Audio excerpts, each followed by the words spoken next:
probably should have been a little further along by now.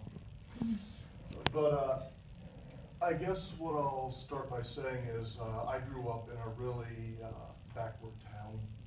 And you know, back then we didn't have the internet or Tumblr. I don't think we did we? Well, when you got to like middle school, we had internet, but it was kind of different. Oh, I wasn't allowed to have internet then. Well, yeah.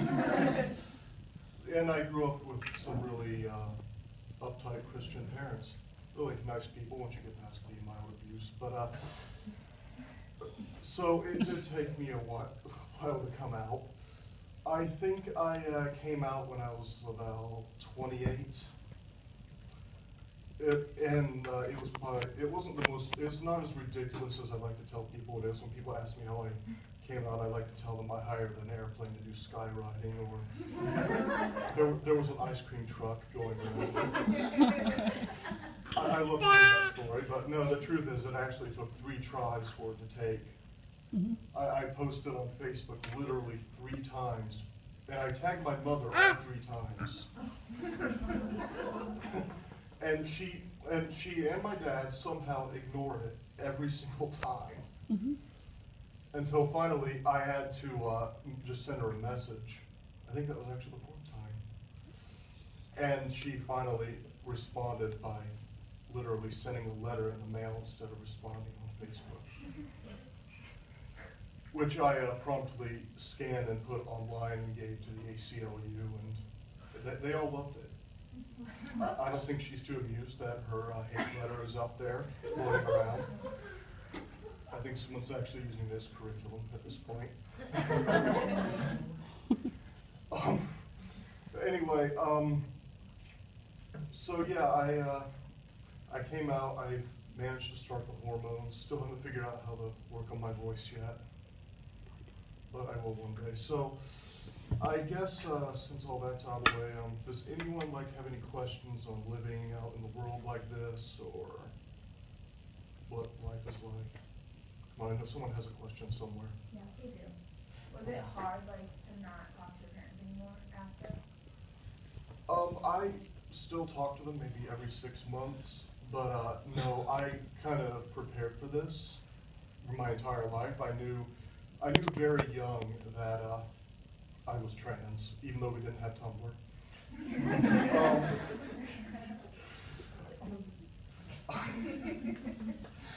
So I was kind of preparing for this to happen because I knew they would disown me at some point. So I guess it's not as hard as it could be. She's actually told me that it's almost easier because before she didn't want to go through the hormones, she didn't want to go through transition, and she didn't want to change her name because she felt like she was hurting them, like she was taking away who they had built her up to be. And when they basically just said, well, we don't really care what your identification is, then she was like, oh, well, screw the name you gave me then. Oh yeah, I think I sent some pretty nasty things back. I've still got a draft up at home that I want to send. Yep. I've been going over it to make sure it's as hateful as possible. Does anyone else have any questions? Okay. What made you, decide that you're trans? What made me decide? Them, they have to go. Oh. I have a doctor. Sorry. She really does. She's very upset that she spilled nacho cheese on her shirt. For a doctor's appointment. Bye, girls. Okay. Nice meeting you. Thank you for coming in. Okay, so what made me decide I was trans? What was your final thing that basically finalized your decision? I always kind of knew about it. When I was very young, I actually asked my mom if I was a boy or a girl, and normal kids don't really ask that. I don't think. Did you ask that, Amy? No, I never asked my parents that question. Has that asked yet? No. Oh boy. I think when I was about 28 and I realized that my parents really didn't care about who I was, I decided I shouldn't care about them either, and that's when I started the whole process. Was that hard to come to terms with? I don't remember, honestly. It was kind of a whirlwind. So. How are the rest of your family? How do they Oh. respond? I forgot they existed. Well, the funny thing about that is when I came out, my mom actually went around and started telling them that they shouldn't talk to me ever again. And they wanted to know why. She wouldn't tell them. So when they finally found out, they were like, okay, what the heck? So it turns out they all actually 100% accept me, except for my brother. And they, well, I mean, I'd like to say they went and told my parents where to stick it, but they're just trying to keep the peace right now. And I think they're just happy that I'm really, really far away from Where them. do they live? Well, my parents live in Florida. I don't know why anyone would ever go to Florida, but, well, because they're there. And whenever my mom actually comes to Ohio, I put a warning out on Facebook and tell people to get to the bomb shelters and what they do.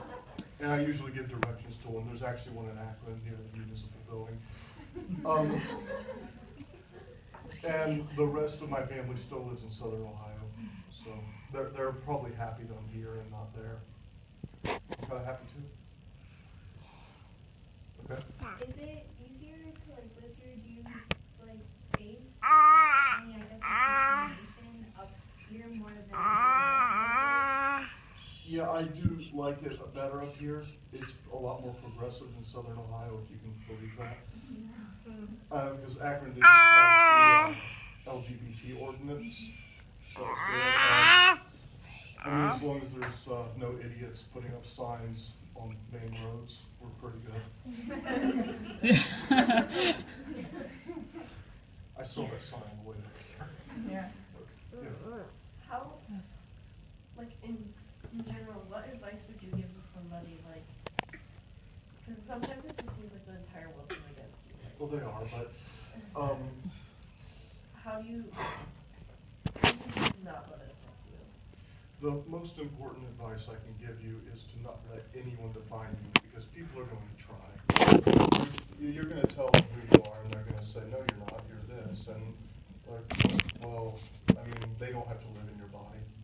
So, honestly, I'd like to say just ignore it. They all say ignore it, but it's kind of hard when there's people who are legislators and doctors and teachers. But at this point, one of my good friends just told me that she thinks the whole trans thing is going to blow over in like 15 years, and everyone's going to go back to going to go back to doing what they were doing. By that she means everyone's going to be accepted. Personally, I think it'll pay people like 16, but she can be hopeful if she wants. So yeah, the best that you can do is just try to ignore it. You can try to educate people, but you won't try to educate people. They don't listen. They do put up interesting signs, but they don't listen. So yeah, that's about it. Just be yourself. Do the best you can. So is that your baby? I don't think that is my baby. No, it is her nephew though. Like we in our household believe in the idea of chosen family, which is what she has now. She's got two sisters, me and my sister, who have accepted her, and I let her move in with us, and she's helped me take care of him because I'm disabled, and you know, I wanted to give her a safe place to transition because where she was living before, it was one, a trailer park, and two, her roommate at the time let a guy live there that made a lot of chicks with dicks comments. And when she voiced up about like, well, I don't think I can transition in a place like this, the roommate said, well, it'll get you practice for the real world. And to me that seemed ridiculous because of all the places, your home should be your safe zone. It should be the area where the world doesn't do this to you. The real world is like that because there's people like you. Yeah. There we go. He stared right at me. What about, has this affected like your job or your education in any I work at home, thank God. That's really nice. Well, it's not as nice as it sounds, but it's okay. I create web content for websites. Well, wow, that was redundant. I write crap and get paid for it. So I don't have to worry about employers. Well, for the most part, her employers like to bring up gay and trans issues quite a bit because they are very conservative and they know that she's trans and very liberal, and so they try to egg her on a bit. But they're not going to fire her, at least, because they can't, because they need her, because nobody else will write like 40 articles in 2 nights. Yeah, the real world is a little crazy. You think homework is bad, just wait.